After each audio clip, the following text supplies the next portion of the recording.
Hi everyone, this is CA Shivani and welcome back to my YouTube channel. So in this video we are going to discuss about the paper presentation for CA finals. So without wasting a moment, let's get started. So सबसे पहले let's discuss about financial reporting. FR में usually there are two types of questions. First is purely practical questions and second is case study based questions. For practical questions you will have to prepare a proper format. Especially for questions from CFS chapter, you will have to properly make a format of the answer and answer लिखोगे ना, उसके बाद आपको working notes बनाने हैं. Usually बहुत लोगों को ये ना कन्फ्यूजन होता है कि वर्किंग नोट स्टार्टिंग में बनाए या एंड में बनाए. तो वर्किंग नोट हमेशा एंड में बनाते हैं और मेन आंसर जो है ना वो स्टार्टिंग में होगा. So sometimes in a question when you are about to solve, you cannot solve it directly without making working notes. तो वो situation में क्या करना है, तो आप ना पहले 2-3 पेजेस छोड़ दो मेन आंसर के लिए and start writing your working note. जैसे ही आपका वर्किंग नोट ख़त्म हो जाता है वैसे ही you can start making the main answers. Next is the case study based questions. Case based questions में ना सबसे पहले you have to refer to the Ind AS कि इंड एस का कौन सा ऐसा कॉन्सेप्ट है जो अप्लाई होता है. उसके बाद you will write the facts of the case and last में you will write conclusion. Conclusion में यू हैव टू मैच कि ये क्वेश्चन और वो इंड एस कैसे लिंक्ड है. और एफ आर के पेपर के लिए एक चीज़ जो शॉर्ट फॉर्म्स हम यूज़ करते हैं, जैसे Ind AS is a short form, S B P reserve में S B P is a short form. तो वो जो मॉड्यूल में दिए हुए शॉर्ट फॉर्म्स है ना वो आप एग्ज़ाम में यूज़ कर सकते हो, बट अपने खुद के शॉर्ट फॉर्म्स बना के नहीं लिखना, क्योंकि then the examiner will not understand it and will not give you marks. And if you are quoting an Ind AS number and the name, write it full. बहुत लोग ऐसा करते हैं इंड एस 16 पीपीई मत लिखना. अगर end S का नाम लिख रहे हो तो पूरा लिखना है, प्रॉपर्टी प्लांट एंड इक्विपमेंट. वैसे ही CFS नहीं लिखना है, पूरा लिखो कंसोलिडेटेड फाइनेंशियल स्टेटमेंट्स.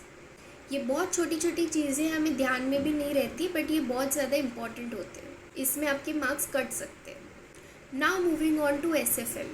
SFM में there are two types, practical questions and theory question. Practical questions में जहाँ पे फॉर्मेट्स की ज़रूरत है वहाँ पे फॉर्मेट्स ड्रॉ करने हैं. और दो मेन चीज़ें हैं जो आपको याद रखने हैं. पहले तो आपको ना आपकी हर एक कैलकुलेशन डबल चेक करनी है. समटाइम्स ना we are in a hurry to complete the paper, तो उसमें क्या हो जाता है, कैलकुलेटर पे कोई एक फिगर है और हम आंसर में ना कोई अलग ही फिगर लिख के आ जाते हैं, या फिर हम कैलकुलेशंस करते टाइम ना कुछ अलग ही कैलकुलेशन करते हैं. तो इसीलिए ना हमेशा डबल चेक करना है कि आपने जो आंसर लिखा है और कैलसी पे जो आया है वो करेक्ट है कि नहीं. और जो आप कंप्लीट कैलकुलेशंस करोगे ना वो भी एक बार वापस कैलकुलेटर पे करके देख लेना कि वही आंसर आ रहा है या नहीं. और दूसरी चीज़ कि आप जो भी फॉर्मूला लिखोगे ना उस फॉर्मूला को आपको अंडरलाइन करना है या उसको एक बॉक्स बनाना है, ताकि वो फॉर्मूला अच्छे से ना एग्जामिनर को हाईलाइट हो जाए.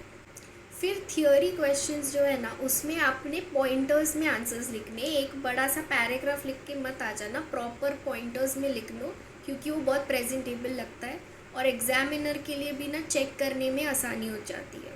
और थियोरी में याद रखना हमेशा कीवर्ड्स लिख के ही आने हैं, कीवर्ड्स पे ज़्यादा स्ट्रेस करना है. अगर आप कोई कीवर्ड लिख रहे हो तो उसको आप अंडरलाइन भी कर सकते हो, ज़रूरी नहीं है बट किया तो अच्छा है. Now moving on to audit. Audit में अगर कोई डायरेक्ट क्वेश्चन आ गया ना तो वो आपको पॉइंटर्स में लिखना है. और कोई ऐसे बेस्ड क्वेश्चन रहेगा ना तो उसका ऐसा फॉर्मेट होता है कि in the first paragraph you will refer the essay, second paragraph में you will write the facts of the cases and third paragraph में you will conclude it. Nextly professional ethics related जो भी questions आते हैं उसमें आपको clause और clause number mention करना होता है. तो वो ना आप, मैं कहती हूँ अगर आप हो सके तो रट्टा मार के चले जाओ, एग्जैक्टली वैसे का वैसा आपको क्लॉज नंबर और नाम लिखना है. प्रोफेशनल एथिक्स में तो फॉर श्योर आपको क्लॉज नंबर्स लिखने हैं, बट सेक्शन नंबर जो है ना वो कंपलसरी नहीं होते. तो अगर आपको याद नहीं है ना कोई सेक्शन नंबर तो गलत वाला लिख के मत आ जाना, अगर याद है तो ही लिखना. Now moving on to law. Law में भी जो डायरेक्ट क्वेश्चंस आते हैं उसको आपको पॉइंटर्स में लिखने हैं. नेक्स्ट लॉ में केस स्टडी बेस्ड क्वेश्चंस बहुत आते हैं, तो ऐसे केस में you will have to write the answer in paragraphs and first paragraph में you will write facts of the cases, second paragraph में you will write the section number, third paragraph में हम लिखेंगे एनालिसिस एंड फोर्थ पैराग्राफ में conclusion. और हमेशा ना new answer new page पे लिखना, इससे प्रेजेंटेबल भी लगेगा आपका paper. Now moving on with SCMP। So SCMP में यूजुअली क्वेश्चंस ऐसे होते हैं ना कि आपको कोई प्रैक्टिकल चीज़ सॉल्व करनी है, उसके बाद उस पर आपको एनालिसिस करना है। तो आपका फॉर्मेट भी इसी टाइप में होगा कि पहले जो भी प्रैक्टिकल आपको सॉल्व करने दिया है वो आप सॉल्व करोगे, उसके बाद अच्छे से नेक्स्ट पैराग्राफ में ना आप उसका एनालिसिस लिखोगे। जो भी आपने एनालाइज किया है ना, उसका मेन आंसर जो होता है वो आपको अंडरलाइन करना है। बाकी SCMP में कुछ ऐसा बताने लायक है नहीं, सिमिलर है। जो भी प्रैक्टिकल पार्ट है वो जो FR और SFM के लिए जैसे हम सॉल्व करते हैं हम वैसे ही करेंगे, और थियोरी पोर्शन में वैसे ही कि हमको पॉइंटर्स में लिखने हैं और कीवर्ड्स मार्क करने हैं। Lastly for tax, direct tax and indirect tax, इसमें जो जो प्रैक्टिकल क्वेश्चंस होते हैं ना, उसमें हमें सेक्शन नंबर्स लिखने हैं। अगर याद है तो, नहीं याद है तो बिल्कुल भी गलत लिख के नहीं आना है। सेकेंडली, प्रॉपर फॉर्मेट में आपको सोल्यूशन प्रिपेयर करना है। अगर आपको टोटल टैक्स लायबिलिटी कंप्यूट करना है तो एक प्रॉपर टेबल बना लो और अच्छे से फॉर्मेट वाइज लिखो, और इसमें भी हर एक चीज़ के लिए वर्किंग नोट बनाई जाएगी। जो भी प्रैक्टिकल सम्स होंगे इसमें आपको वहाँ पे कौन सा फिगर कहाँ से आ रहा है, इस चीज़ का वर्किंग नोट लिखना ही पड़ेगा। ऐसा ज़रूरी नहीं होगा कि वर्किंग नोट हमेशा कैलकुलेशन बेस्ड ही हो। Sometimes working note is just a text कि this XYZ thing is not taxable and hence we are not considering it for the calculation of tax. तो ये भी वर्किंग नोट्स में आपको mention करना है।